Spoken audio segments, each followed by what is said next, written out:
कलिमल गर से धर्म सब लुप्त भये सद्ग्रंथ। तविन्य निज मत कल्प करी प्रगट किए बहुपंथ।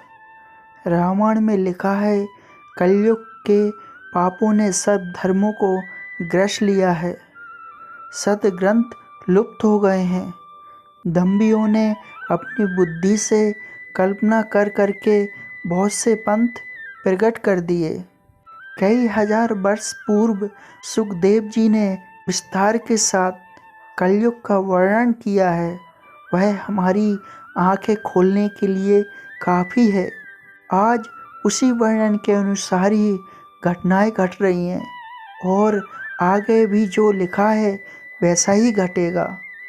कलयुग यानी काला युग, कलह कलेश का युग, जिस युग में सभी के मन में असंतोष हो, सभी मानसिक रूप से दुखी हों, वह युग ही कलयुग है। इस युग में धर्म का सिर्फ 1/4 अंश ही रह जाएगा। कलयुग का प्रारंभ 3102 ईसा पूर्व हुआ था। भविष्य पुराण में कलयुग के अंत का वर्णन मिलता है। कलयुग में भगवान कल्कि का अवतार होगा, जो पापियों का संहार करके फिर से सतयुग की स्थापना करेंगे। कब होगा कलयुग का अंत? इससे पहले अगर आप भक्ति सागर की फैमिली नहीं हैं तो इस चैनल को सब्सक्राइब करें और लाइक करें। मनुष्य का 1 मास, पितरों का 1 दिन, मनुष्य का 1 वर्ष, देवता का 1 दिन रात, मनुष्य के 30 वर्ष, देवता का 1 मास, मनुष्य के 360 वर्ष, देवता का 1 वर्ष, मनुष्य के 4,32,000 वर्ष, देवताओं के 12 वर्ष, अर्थात 1 कलयुग। मनुष्य के 8,64,000 वर्ष, देवताओं के 2400 दिव्य वर्ष, अर्थात 1 द्वापर युग। मनुष्य के 12,96,000 वर्ष, देवताओं के 3600 दिव्य वर्ष, अर्थात 1 त्रेता युग। मनुष्य के 17,28,000 वर्ष, अर्थात देवताओं के 4800 दिव्य वर्ष, अर्थात 1 सतयुग। इस सब का कुल योग मानव के 43,20,000 वर्ष, अर्थात 12,000 दिव्य वर्ष, अर्थात 1 महायुग। इस मान से कलयुग का काल 4,32,000 साल लंबा चलेगा। मनुष्य की औसत आयु 20 वर्ष ही रह जाएगी। 5 वर्ष की उम्र में स्त्री गर्भवती हो जाएगी, 16 वर्ष में लोग वृद्ध हो जाएंगे और 20 वर्ष में मृत्यु को प्राप्त हो जाएंगे। इंसान का शरीर घटकर बौना हो जाएगा। कलयुग में ऐसा समय भी आएगा जब इंसान की उम्र बहुत कम रह जाएगी, युवावस्था समाप्त हो जाएगी। कली के प्रभाव से प्राणियों के शरीर छोटे छोटे, क्षीण और रोगग्रस्त होने लगेंगे। ज्यों ज्यों घोर कलयुग आता जाएगा, वैसे वैसे धर्म, सत्य, पवित्रता, क्षमा, दया, आयु, बल और स्मरण शक्ति का लोप होता जाएगा, अर्थात लोगों की आयु भी कम होती जाएगी। मनुष्य की परम आयु केवल 20 या 30 वर्ष होगी। कलयुग के अंत में संसार की ऐसी दशा होगी कि अन्न नहीं उगेगा।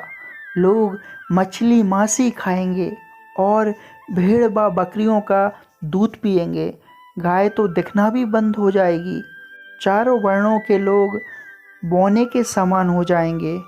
एक समय ऐसा आएगा जब जमीन से अन्न उपजना बंद हो जाएगा, पेड़ों पर फल नहीं लगेंगे, धीरे धीरे सारी चीज़ें विलुप्त हो जाएंगी। गाय दूध देना बंद कर देगी। कैसा मनुष्य का स्वभाव होगा? स्त्रियां कठोर स्वभाव वाली व कड़वा बोलने वाली होंगी।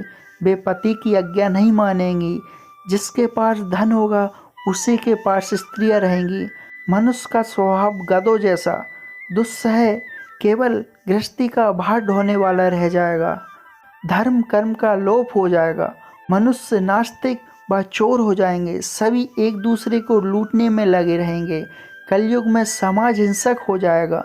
जो लोग बलवान होंगे उनका ही राज चलेगा। मानवता नष्ट हो जाएगी, रिश्ते खत्म हो जाएंगे, एक भाई दूसरे भाई का ही शत्रु हो जाएगा। जुआ, शराब, पर स्त्री गमन और हिंसा ही धर्म होगा।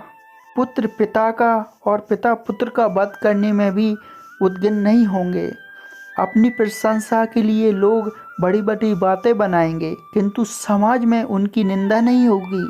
कलयुग में लोग शास्त्रों से विमुख हो जाएंगे। अनैतिक साहित्य ही लोगों की पसंद हो जाएगी। बुरी बातें और बुरे शब्दों का ही व्यवहार किया जाएगा। स्त्री और पुरुष दोनों ही अधर्मी हो जाएंगी। स्त्रियां पतिव्रत धर्म का पालन करना बंद कर देंगी, पुरुष भी ऐसा ही करेंगे। स्त्री और पुरुष से संबंधित सभी वैदिक नियम विलुप्त हो जाएंगे।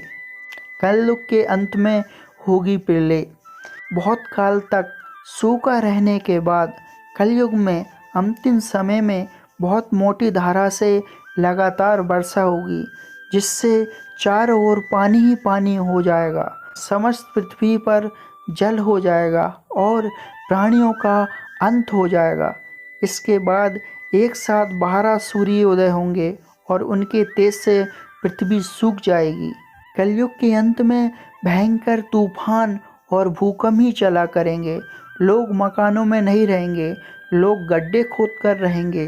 धरती का 3 हाथ अंश अर्थात लगभग 4.5 फुट नीचे तक धरती का उपजाऊ अंश नष्ट हो जाएगा। भूकंप आया करेंगे। महाभारत में कलयुग के अंत में प्रलय होने का जिक्र है, लेकिन यह किसी जल प्रलय से नहीं बल्कि धरती पर लगातार बढ़ रही गर्मी से होगा। यदि आप भक्ति सागर के सदस्य नहीं हैं तो इस चैनल को सब्सक्राइब करें और सदस्य बनें और इस वीडियो को शेयर करें। धन्यवाद।